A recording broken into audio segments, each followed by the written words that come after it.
If UNHCR does not embrace inclusion and diversity, who will? We are about that. We are about promoting the notion, legally, operationally, that refugees have to be embraced, have to be hosted, have to be received. And that in itself is a drive towards inclusion. We promote inclusion as a fundamental aspect of our work. I have recently issued strategic directions for the next 5 years. Inclusion is one of the tenets of our strategy. We need as many different perspectives, as many different approaches to be able to deliver aid and protection more effectively.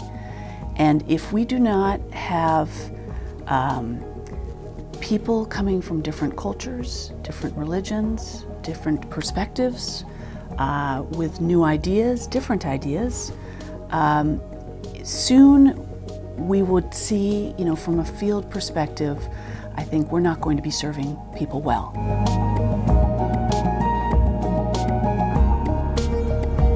I think when we talk about bias, it's important that we become much more mindful and aware of how we react to people, what drives that reaction. It's a bit of a mindfulness training, if you like. It's something that is sudden, sometimes very subtle. We don't necessarily realize it, but if we open ourselves up to what we think, how we interpret things, we may open ourselves up to precisely discovering the bias that we have within ourselves. Especially in that area of unconscious or inbuilt or ingrained views, tendencies, things that come from my own culture, from my own background.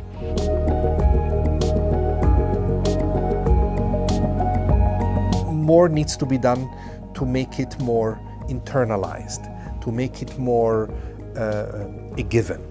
It must apply to practical decisions, to recruitment, to assignments, to when we, including I, give responsibilities even for limited tasks.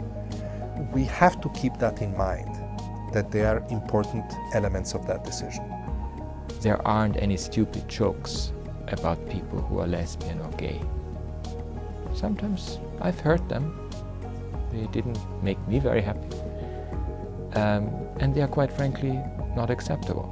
We talk about gender equality in such a way that it's not anymore an issue of quotas, but it's an issue of full respect. Another measure of success would be that we are consciously listening to our younger staff, that we take into account what they bring to the table. They're often the most creative thinkers that we have.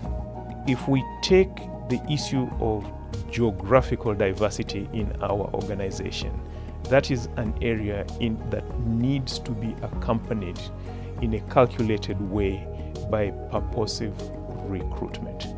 If we take the question of sexual orientation in our organization, LGBTI, I think the veil needs to be lifted even much more on this issue for it to be understood and to even initially select key areas that would make a difference, such as in the context of postings.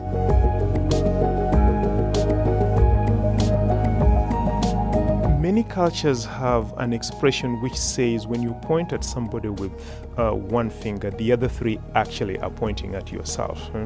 By far the most important step for all of us to take is to recognize that it starts with me, at whatever level and in whatever position. It's not just about me, it's not just about the High Commissioner or the Assistant High Commissioners. It's about all of us and all of our responsibilities, regardless of what part of the organization that we're working in.